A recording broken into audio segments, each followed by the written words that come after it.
समुपस्थित देवियों और सज्जनों, हार्दिक अभिनंदन। पिछले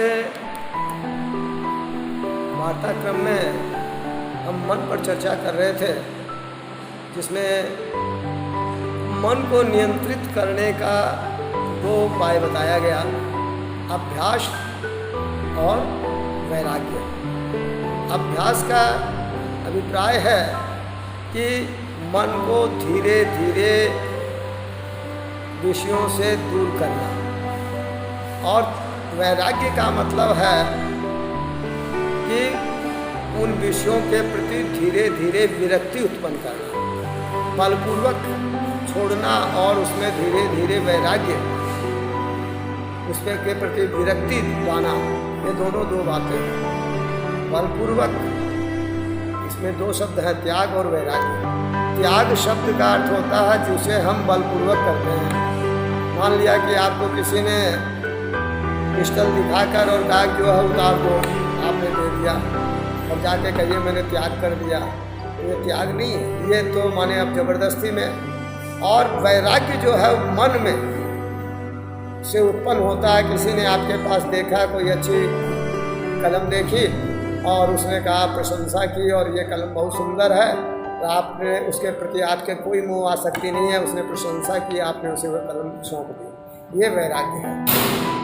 तो आपके मन में विचार मंथन चल रहा है कि पिक्चर देखना बुरा है, लेकिन पोस्टर देख के आपके मन में विचार आता हो कि पता नहीं पिक्चर कैसी अच्छी होगी, लेकिन आपकी नहीं, हम नहीं जाएंगे, हमने संकल्प ले लिया है। नहीं, ये मंथन मन में चलना ये ज़्यादा खतरनाक है। उससे अच्छा है कि आप जाकर पिक्चर देख लें और उससे निवृत्त हो जाएं। तो वैराग्य की स्थिति है कि स्वतः माने विरक्ति हो जाए उससे, बलपूर्वक नहीं, तो वह वैराग्य है।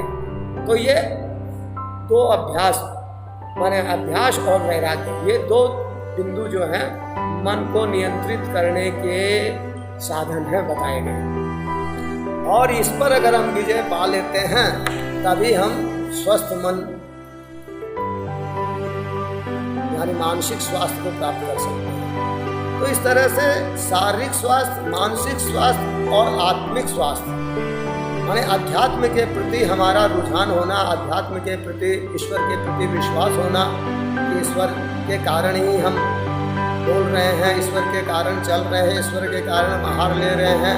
ये सारे क्रियाकलाप जब तक हमारे शरीर में ईश्वर का, परमात्मा का अंश आत्मा विराजित है, तब तक हम कर रहे हैं। इसको साक्षी मानकर और उस आत्मा के माने आत्म कल्याण के लिए जब हम कार्य करते हैं तो इसको आत्मा का स्वास्थ्य या आध्यात्मिक स्वास्थ्य कहते हैं। और ये संपूर्ण तीनों जब मिलते हैं तो उसको कहा जाता है स्वास्थ्य।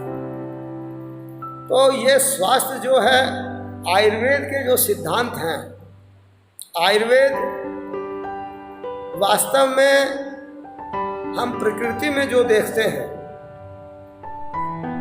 कहा भी है यथा ब्रह्मांडे तथा पिंडे, जो ब्रह्मांड में, यूनिवर्स में हम देखते हैं घटनाएं और जो कार्य हो रहे हैं, वो ये हमारा शरीर, पिंड या ये शरीर जो है, उसी की ब्रह्मांड की छोटी इकाई है। तो वो जो कार्य ब्रह्मांड में हो रहे हैं वो सारे शरीर में हो रहे हैं। ब्रह्मांड में अगर इनमें वैषम्य पैदा होता है तो जिस तरह की स्थिति बनती है वही पिंड में भी होता है। अब इसको मोटे रूप में ऐसा समझें कि जैसे हम कहते हैं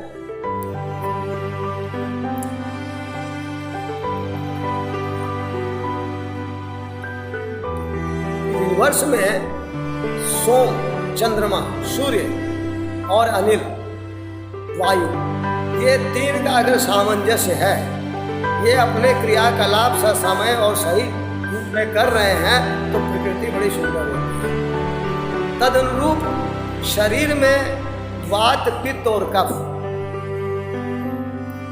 वात वायु का, पित्त सूर्य का और कफ सोम माने चंद्र का प्रतिनिधित्व करता है शरीर में। जल तत्व, आग्नेय तत्व और वायु तत्व, जो प्रकृति में है वही हमारे शरीर में है।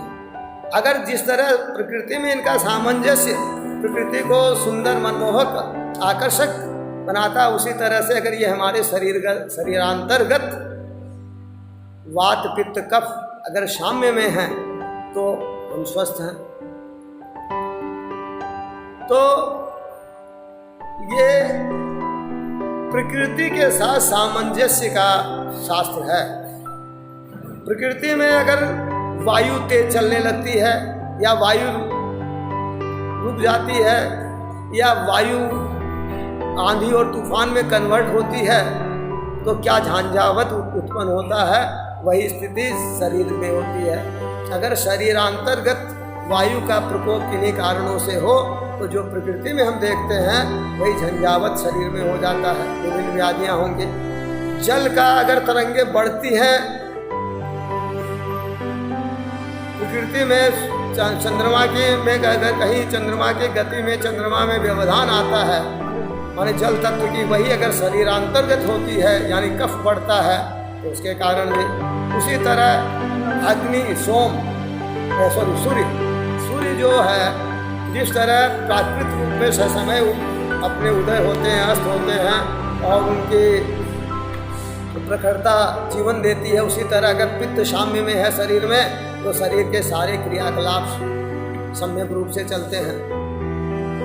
तो ये प्रकृति के साथ सामंजस्य का विज्ञान है। अगर हम प्रकृति को इसीलिए कहते हैं कि सृष्टि में जो हम देखते हैं उसी के अनुरूप हम अपने शरीरांतर्गत भी विचार करें तो बहुत सी चीज़ें हम प्रकृति से सीख सकते हैं और स्वस्थ रह सकते हैं। आज इतना ही।